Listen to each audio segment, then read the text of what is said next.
If you're on a metered water supply, it might be a good idea to find out where your water meter is. You may want to send in your own reading for your bill. Lift the lid carefully. There may be a frost cover over the meter or an inner meter lid.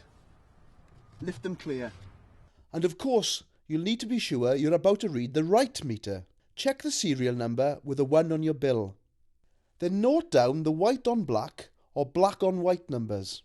Ignore the red numbers. That's your current reading to send to Welsh Water. And sometimes you might see water in this meter chamber. It's probably just groundwater, not a leak. But if it's still there after a very dry spell, it may be best to get it checked.